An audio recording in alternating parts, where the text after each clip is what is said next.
문화저널 21 독자 여러분, 주간 브리핑 시청자 여러분 안녕하십니까? 아나운서 배소윤입니다. 8월 28일 주간 브리핑을 시작하겠습니다. 정부가 의과대학 정원 확대 정책 등에 반발하며 26일부터 3일 동안 1차 집단 휴진에 들어간 수도권 전공의 전임의들에게 업무 개시 명령을 내렸습니다. 박능우 보건복지부 장관은 26일 오전 정부 서울청사에서 열린 브리핑에서 정부는 오늘 오전 8시를 기해 서울, 경기, 인천 등 수도권 소재 수련병원에 근무 중인 전공의 전임의를 대상으로 즉시 환자 진료 업무에 복귀할 것을 명령했다고 밝혔습니다. 박 장관은 코로나19의 대규모 확산이 우려되는 엄중한 상황에서 의사단체의 집단 휴진을 막기 위해 최선을 다해 협의에 임했지만 의사협회와 전공의협의회는 정부의 중재안을 거부하고 집단 휴진을 강행하기로 결정했다면서 국민 여러분께 또 다른 걱정을 끼쳐드리게 되어 진심으로 송구스럽다고 말했습니다. 정부는 그간 의료계 집단 휴진과 관련해 의료계와 대화를 통해 문제를 해결하겠다는 입장을 여러 차례 밝힌 바 있는데요. 복지부에 따르면 의사협회와 협의를 통해 일방적 정책 추진을 강행하지 않는다는 등의 내용을 담은 합의문을 마련했지만 대한전공의협의회 측이 이 합의문을 거부하고 집단 휴진을 강행하면서 의사협회가 입장을 번복했다는 설명입니다.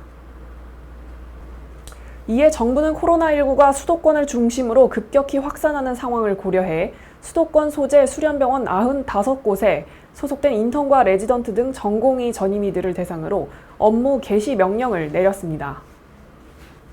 정부와 지자체는 의료인이 정당한 사유 없이 진료를 중단하거나 의료기관 개설자가 집단으로 휴업 폐업해 진료에 막대한 지장을 초래하거나 그럴 우려가 있다고 인정할 만한 이유가 있으면 의료인 및 기관 개설자에게 업무 개시 명령을 할 수 있습니다. 이 명령을 정당한 이유 없이 따르지 않으면 면허정지 처분이나 3년 이하의 징역 또는 3천만 원 이하의 벌금형을 받을 수 있고 만약 의료법 위반으로 금고 이상의 처분을 받으면 면허까지 취소될 수 있습니다. 박 장관은 국민의 생명과 안전에 위험이 발생하지 않도록 업무 개시 명령 등 필요한 법적 조치를 취할 수밖에 없다며 응급실과 중환자실에서 촌각을 다투는 환자의 생명을 위협하는 진료 공백을 방치할 수 없다고 강조했습니다. 더불어 집단 행동 과정에서 발생하는 불법 행위에는 엄정하게 대처하겠다고 말했습니다. 국가시험 응시 거부 등으로 의료계 집단 파업에 동참하는 의대생들을 향해서도 시험 응시 취소의 진위 여부를 확인하기 위해 본인 여부와 취소 의사 재확인을 거쳐 취소 의사를 확인하는 경우에는 응시를 취소하겠다고 말했습니다. 정부는 의료계 집단 휴진에 대비한 비상진료 체계 마련에도 주력하고 있는데요. 수술실, 중환자실 등 필수 진료 인력을 유지하기 위해 24시간 응급의료 체계를 유지하고 대체 순번을 지정하는 방안 등을 각 의료기관에 요청했고 병원급 이상 의료기관은 평일 진료 시간을 확대해 줄 것을 요청했습니다. 박 장관은 코로나19의 엄중한 상황 가운데 의사단체는 국민에게 고통을 주는 집단 행동을 즉시 멈추고 환자를 치료하는 각자의 자리를 지키며 정부와 대화를 통해 문제를 해결해 나갈 것을 의료계에 당부했습니다. 행동하는 간호사회가 26일부터 3일 동안 1차 집단 휴진에 들어간 의사들의 집단 행동을 비판하면서 공공감염병원 확대와 간호사 충원 및 교육훈련 시행을 강조했습니다. 이 단체는 지난 25일 논평을 통해 많은 사람들이 공공병원과 공공감염병원 확대, 의사와 간호사 인력 충원을 간절히 바라지만 기대와는 다른 집단 행동의 이유에는 정당성과 명분이 전혀 느껴지지 않는다며 코로나로 일상이 무너지고 있는 이 상황에서 의사들의 이 같은 행동은 지지를 받을 수 있는 것이 아니다라고 밝혔습니다.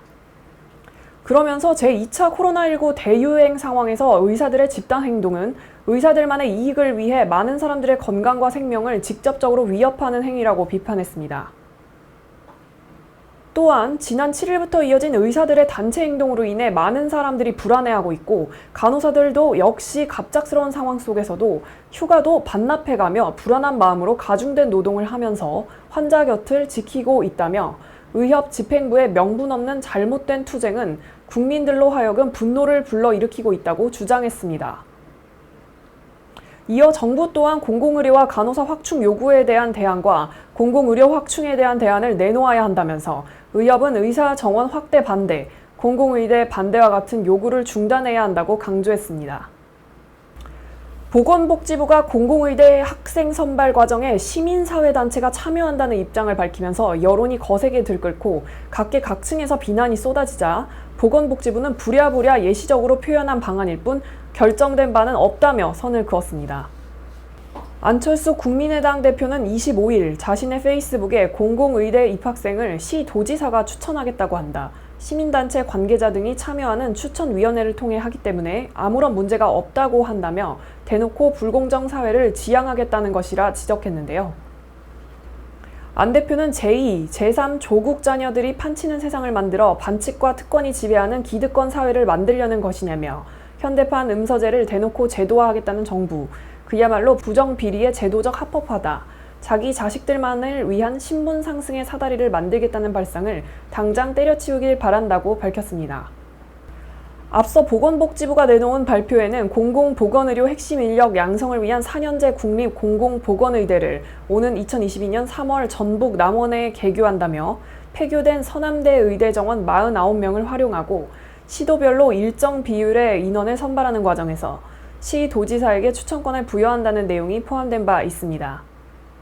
이를 놓고 시도지사가 추천권을 갖고 있다는 것이 문제가 될 수 있다는 지적이 쏟아지자 복지부는 시도지사가 개인적 권한으로 특정인을 임의로 추천할 수는 없다며 후보 학생 추천은 전문가, 시민사회단체 관계자 등이 참여하는 중립적 시도 추천위원회를 구성해 해당 위원회가 추천할 예정이라 부연했습니다.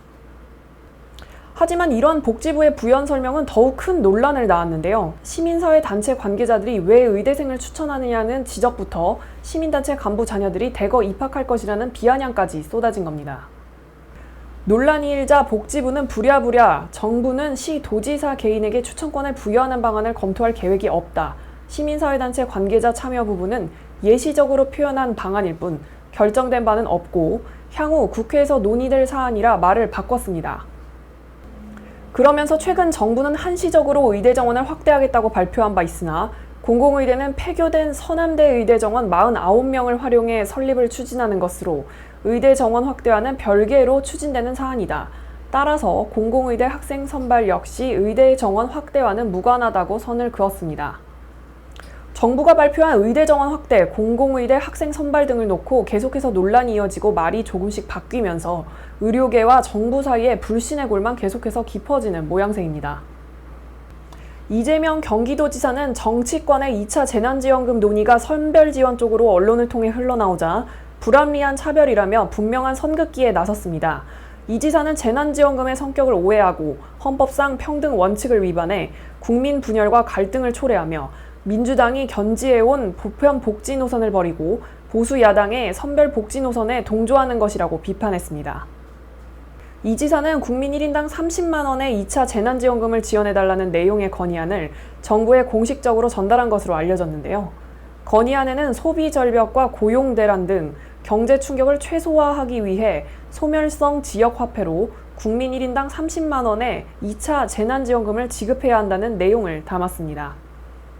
1인당 30만 원의 재난지원금을 지급하려면 전국 기준 약 15조 5천억 원 가량이 필요할 것으로 추산됩니다.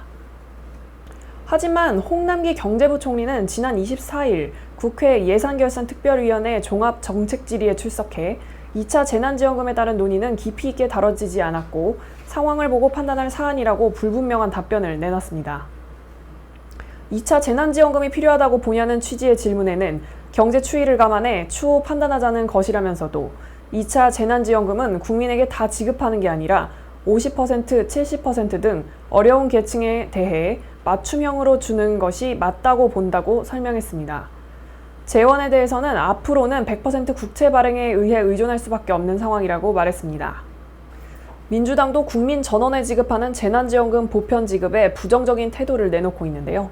진성준 전략기획위원장은 소득 하위 50%의 2차 재난지원금을 지급하자는 방안을 제시했고 차기 유력 대권주자로 알려진 이낙연 의원도 2차 재난지원금 지급과 관련해 어려운 분들을 더 두텁게 돕는 차등 지원이 맞다는 의견을 냈습니다. 지난 3월 1차 재난지원금 논쟁 당시 이재명 지사는 코로나19 사태로 피해를 보는 업종을 특정할 수 없다며 특정 집단에 대한 지원은 불공정하다. 재난 기본소득을 진지하게 검토해야 할 때라고 전 국민 재난지원금을 주장했습니다. 하지만 정부가 미온적인 태도를 보이자 이 지사는 도제원을 통해 도민 1인당 10만 원씩 지급하겠다며 보편적 재난지원금의 첫 발을 뗐습니다. 고소득자에게도 지원금을 지급할 필요가 있냐는 물음에는 부자가 죄는 아니다.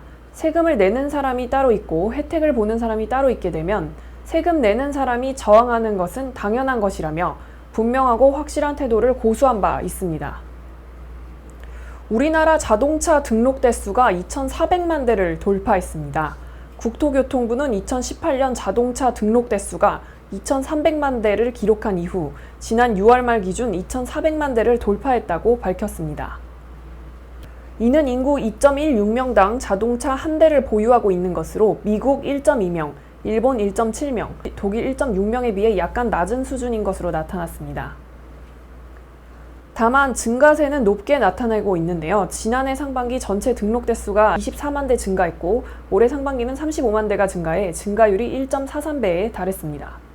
이는 올해 상반기 신차 출시 효과와 개별 소비세 인하 등 국내 자동차 내수 판매가 93만 대로 전년 동기 대비 7.2% 증가했던 것도 하나의 요인으로 분석됩니다. 친환경 자동차로 분류되는 전기, 하이브리드, 수소 자동차는 69만 대로 전체에서 차지하는 비중이 전년 동기 대비 0.6%포인트 증가했고 친환경 자동차의 비중은 지속적으로 증가하고 있었습니다. 최근 정부의 친환경차 보급 확대와 국민들의 높은 관심에 따라 전기차는 53%, 하이브리드 차는 25%, 수소차는 226% 전년 동기 대비 각각 증가한 것으로 나타났습니다. 특히 수소차는 2018년 말 등록 대수 893대에서 1년 반 만에 8.6배 증가해 보급이 본격화되고 있는 것으로 분석됩니다. 올해 6월 기준으로 국산차는 2,148만 대, 89.4%, 수입차는 254만 대, 10.6%의 점유율을 보이며 수입차 점유율이 꾸준히 증가하는 것으로 나타났습니다. 코로나19 확진자 수가 26일 300명대에서 27일 400명을 넘어서면서 정부가 사회적 거리두기 3단계 상향까지 검토하고 있는 엄중한 상황입니다. 불필요한 외출 자제, 마스크 착용, 손 씻기 등 모두가 힘을 모아 방역 수칙을 더욱더 잘 준수해야겠습니다.